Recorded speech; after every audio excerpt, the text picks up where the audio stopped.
अस्सलाम वालेकुम नाजरीन, मैं डॉक्टर अज़ीम साबर, आपका होस्ट, आपका दोस्त। नाजरीन, यूरिक एसिड क्या है, इसके बढ़ने की वजूहात क्या हैं और इंसान में कैसी अलामात ज़ाहिर होती हैं, इसी हवाले से एक्सपर्ट ओपिनियन लेने के लिए हमारे साथ मौजूद हैं डॉक्टर उमैर अली, शुक्रिया सर। जो कि फ़ूड साइंस के एक्सपर्ट हैं और पिछले कई सालों से फ़ूड साइंस से रिलेटेड डिफरेंट टॉपिक्स पे गुफ्तगू करते हैं।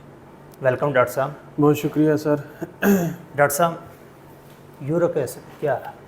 अच्छा, यूरिक एसिड बेसिकली जो है वो एक वेस्ट प्रोडक्ट है जो कि हमारे खून के अंदर पाया जाता है और ये प्यूरिन्स की ब्रेकडाउन से बनता है। ये जो प्यूरिन्स होती हैं ये बिल्डिंग ब्लॉक्स हैं डीएनए के और आरएनए के। तो ये बेसिकली एक वेस्ट प्रोडक्ट है जो ब्लड के अंदर पाया जाता है।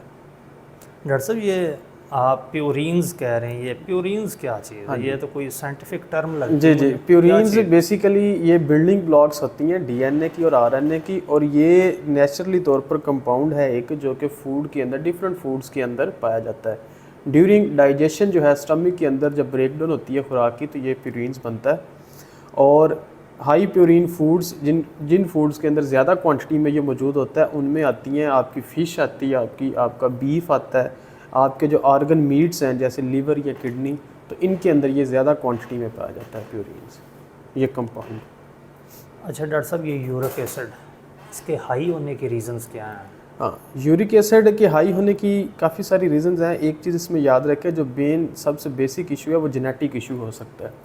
तो ये एक जेनेटिक इशू भी हो सकता है जो मेन एक काज है। इसके अलावा खुराक का बड़ा रोल है। अगर आप ऐसी खुराक खाते हैं जिसके अंदर सोडियम की क्वांटिटी ज़्यादा है, हाई सोडियम फूड्स, तब भी आपको यूरिक एसिड का प्रॉब्लम हो सकता है। इसके अलावा अगर आप हाई शुगर फूड्स लेते हैं तब भी आपको हो सकता है। और इसी तरह जो मैंने जिक्र किया प्यूरिन्स का, तो अगर ऐसी फूड जिसके अंदर प्यूरिन्स की क्वांटिटी ज़्यादा है तब भी आपको ये इशू हो सकता है। इसके अलावा ओबेसिटी अगर आपको है तब भी यूरिक एसिड का प्रॉब्लम उसके साथ आ जाता है। हाइपरटेंशन है तब भी यूरिक एसिड का प्रॉब्लम उसके साथ लिंक है।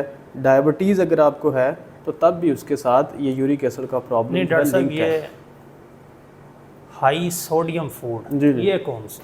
हाई सोडियम फूड में बेसिकली वो वाली खुराक जिसमें आप नमक, सोडियम की कंसनट्रेशन, जो मिनरल है सोडियम, वो ज़्यादा होती है। नॉर्मली अगर आप ऐसे खाने खाते हैं जिनके अंदर मिर्च मसाले ज़्यादा हैं, आप नमक का अपनी रोज़मर्रा ज़िंदगी में ज़्यादा इस्तेमाल करते हैं, तो तब भी आपको ये प्रॉब्लम हो सकती है। तो जो आप ये जो खुर्दनी नमक आर्टिफिशियली तौर पर अपने खानों में, मसाला जात में इस्तेमाल करते हैं, तो ये एक बड़ी रीज़न्स होती है इसको यूरिक एसिड को हाई करने की। साल्ट कंसंट्रेशन जो है ये तो ब्लड प्रेशर का भी बिल्कुल, issue मैंने जिक्र किया कि जो हाइपरटेंशन है अगर आपको होती है तो ये भी लिंक करती है आपके यूरिक एसिड हाई होने से। है। ओके। अच्छा, सपोज डॉक्टर साहब एक नॉर्मल इंसान है, जी जी, ठीक है, तो अगर उसमें यूरिक एसिड का प्रॉब्लम पाया जाता है तो हमें कैसे आइडिया होगा कि ये यूरिक एसिड का इसका मसला लेवल है। इंक्रीज़ है या हाँ जी, डिक्रीज़ है या इसमें नॉर्मल है यूरिक एसिड? एक चीज़ याद रखें कि यूरिक एसिड की जब प्रॉब्लम आती है तो सबसे पहले आपको जॉइंट में पेन जो है वो शुरू हो जाता है हाई यूरिक एसिड की वजह से। जॉइंट पेन होता है, जॉइंट्स में स्टिफनेस होना शुरू हो जाती है, वहाँ पे स्वेलिंग होना शुरू हो जाती है, ठीक हो गया। साथ ही साथ किडनी स्टोन्स बनना शुरू हो जाते हैं, किडनी में पेन आपका शुरू हो जाता है और किडनी के डैमेज होने के भी चांसेस होते हैं, ठीक हो गया।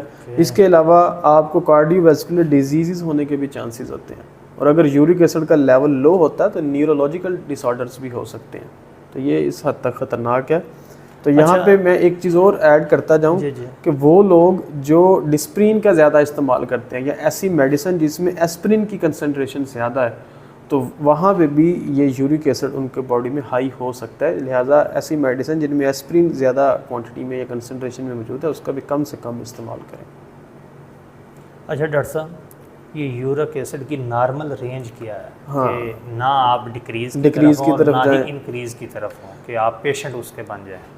एक जो नॉर्मल अडल्ट मैन है जैसे आप और मैं हैं, तो इनकी बॉडी में जो नॉर्मल यूरिक एसिड का लेवल है वो 3.5 से लेकर 7.6 या 7.2 to 6 मिलीग्राम पर डेसीलीटर, ठीक हो गया। और जो नॉर्मल अडल्ट वीमेन हैं उनके अंदर होता है 2.6 से लेकर 6 मिलीग्राम पर डेसीलीटर। तो ये एक नॉर्मल लेवल है, नॉर्मल रेंज है यूरिक एसिड की। अगर आप 3 से नीचे जाते हैं तो वो लो में आ जाएगा, और अगर आप 6 या 2 से ऊपर जाते हैं यानी 8 पे जाते हैं तो वो डेफिनेटली हाई हो जाएगा आपका यूरिक एसिड।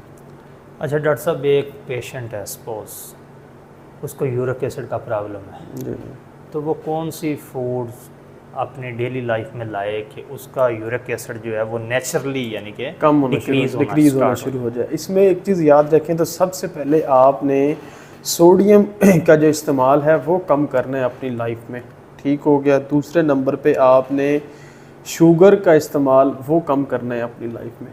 तीसरे नंबर पे आपने हाई प्यूरिन्स फूड जैसे कि बीफ और फिश, इनका इस्तेमाल कम से कम करना है अगर आपको यूरिक एसिड का प्रॉब्लम है। अब आ जाए खानी क्या चीज़ें हैं, आपने फ्रूट्स खाने हैं और फ्रूट्स में भी स्ट्रॉबेरी होगी और चेरीज़, इनका आपने ज़्यादा से ज़्यादा इस्तेमाल करना है। आपने होल ग्रेन सीरियल्स जो हैं जैसे होल व्हीट है, ब्राउन राइस हो गए और योगर्ट वगैरह जो है, इनका आपने ज़्यादा से ज़्यादा इस्तेमाल करना है। आपने जिंजर, अदरक जिसको बोलते हैं, एंटीऑक्सीडेंट प्रॉपर्टीज़ है जिसके अंदर, उसका आपने ज़्यादा इस्तेमाल करना है। इसके अलावा आप ओट मील जिसको दलिया बोलते हैं वो खाएं, बारले मील जो है वो आप खाना शुरू कर दें, ठीक हो गया। चिकन सिंपल आप खाएं। तो ये वो खुराक हैं जिनको आप खाने से जो आपका यूरिक एसिड है वो नॉर्मल एक रेंज में मेंटेन रहेगा। जी नाज़रीन, अगर आपने यूरिक एसिड के प्रॉब्लम से बचना है तो जो डॉक्टर साहब ने मशवरा जात दिए हैं तो इन पे आप अमल पैरा हों, इंशाल्लाह आप यूरिक एसिड से बच सकते हैं। Thank you very much doctor साहब। बहुत शुक्रिया सर।